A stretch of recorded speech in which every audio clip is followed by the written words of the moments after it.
Fala, meus queridos, beleza? Aqui quem fala é o Kevin e hoje a gente vai começar a falar de citologia, parte bem tranquila, bem suave, então hoje o vídeo é bem rápido, bem tranquilão mesmo.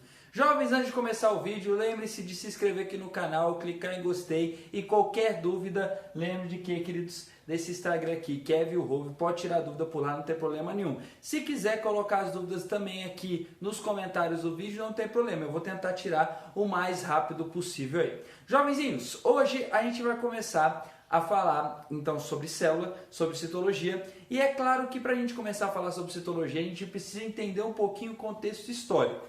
Como assim? A gente percebe que a célula ela é uma unidade morfológica e fisiológica do indivíduo. Como assim? A célula é a unidade do indivíduo que dá forma e que funciona. Basicamente, tudo que você faz, queridos, eu posso reduzir ao funcionamento ali de uma célula. Então, quando eu chego para você e falo assim, ó, pô, o fígado ele tem a função de desintoxicação. Mas quem no fígado que desintoxica? O hepatócito. Seu sistema nervoso passa informação. Mas quem passa? O neurônio. Então você vai reduzindo ali a uma célula e a célula vai ter a função tanto de fazer essa fisiologia funcionar, como também de dar forma para aquele sistema, dar forma para aquele órgão, tá? Mas a gente percebe que a célula é uma coisa extremamente pequena. Então a descoberta da célula, os estudos da célula, ele foi avançando a partir do momento em que criou-se um instrumento de pesquisa chamado de quê, gente? Microscópio. Então, antes do microscópio, a gente não conseguia enxergar uma célula, então a gente não conseguia estudar muito sobre ela. Porém, posteriormente à criação do microscópio, aí sim a gente começa a estudar um pouquinho mais sobre a célula. Então você vai ver três caras basicamente, o Levesque, Robert Hooke e o nosso querido amado Schwann. São três caras que são expoentes ali. O Levesque está muito relacionado com exatamente a formação do microscópio, tá? Então ele foi o primeiro cara que teve essa ideia aí de tentar fazer um microscópio. O Robert Hooke ele deu uma ampliada nesse microscópio, então ele colocou as duas lentes nisso aí. Então isso dava para ampliar bastante a imagem. Ele conseguiu, por exemplo, analisar células de tecidos vegetais. Então isso é bastante interessante. E o Schwann foi o cara da teoria celular, então foi ele o cara que agregou, ele trabalhava com animal e ele conseguiu generalizar isso para os organismos vivos, tá bom? Queridos, quando se fala então de citologia, a primeira coisa que a gente tem que entender é o que é um microscópio. Microscópio é um instrumento que tem basicamente duas lentes, certo? E essas duas lentes ela tem a funcionalidade de aumentar, de ampliar aquela imagem. A gente percebe que o microscópio ele pode ser de duas formas. Ou o microscópio ele vai ser óptico, ou esse microscópio ele vai ser eletrônico.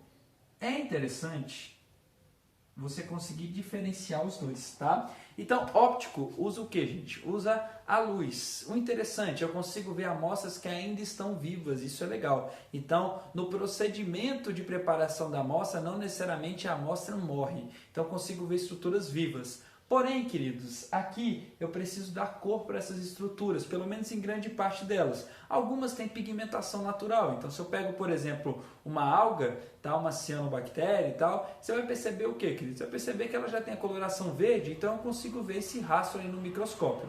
Agora, quando a gente fala de estruturas animais, por exemplo, eu preciso corar, tá bom? E o microscópio eletrônico, você percebe que essa coloração ela é dada artificialmente, então ela é dada depois que a imagem é feita e não antes, tá bom? Então o microscópio eletrônico ele é interessante porque o aumento ele é muito maior, então eu consigo ver coisas que são extremamente pequenas. Então enquanto no microscópio óptico eu vejo basicamente a delimitação da célula, o núcleo, certo? Que é uma estrutura que cora muito e às vezes algumas outras estruturas internas, mas muito pouco. Quando a gente fala aquele de microscópio eletrônico, a gente consegue ver a nível de organela. Então é bastante interessante porque eu consigo ver melhor aquela estrutura. Parte ruim, queridos, eu não consigo ter uma amostra que é viva, porque no processo de preparação da amostra, a amostra acaba morrendo. Então significa que eu quero analisar uma divisão celular acontecendo. Eu vou conseguir fazer isso com microscópio eletrônico? Não, vai ter que ser com microscópio óptico. Tá? Hoje em dia é bastante interessante, hoje em dia a gente usa fluorescência, o que permite com que a gente consiga enxergar rastros de coisas bastante interessantes. Mas o microscópio óptico ainda tem essa limitação da amplitude ou da forma da capacidade de ampliação da amostra, beleza? Então é interessante você conseguir ter esse paralelo de tamanho, tá? Então, o que eu vejo no microscópio óptico? Membrana e núcleo, basicamente. O que eu vejo no microscópio eletrônico? Organelas. Então, já teve questão de vestibular, por exemplo, queridos, que você só via basicamente a questão, só precisava saber disso. Tá? Ele chegava e falava assim, que ele conseguia ver um retículo endoplasmático no microscópio óptico. Aí você fala, não, porque retículo endoplasmático ele é uma organela, então eu vejo no microscópio eletrônico.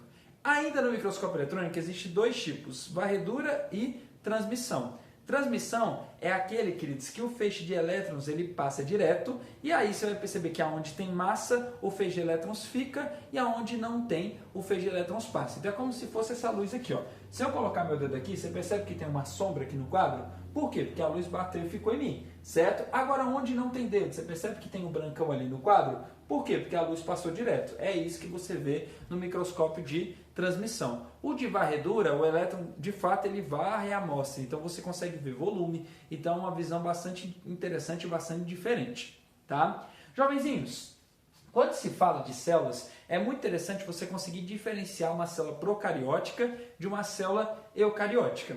A célula procariótica, por exemplo, que está presente todo no reino Monera, então são bactérias e arqueas, você vai perceber o que, queridos? Você vai perceber que ela é uma célula no qual ela não tem membrana plasmática, claro, mas no qual você vai perceber que o DNA ele não fica enclausurado em uma membrana. Ou seja, queridos, aqui o DNA ele está de forma desorganizada, ele não está no núcleo, certo? Então essa porção de DNA aqui, você vai perceber que você vai dar o nome de nucleóide.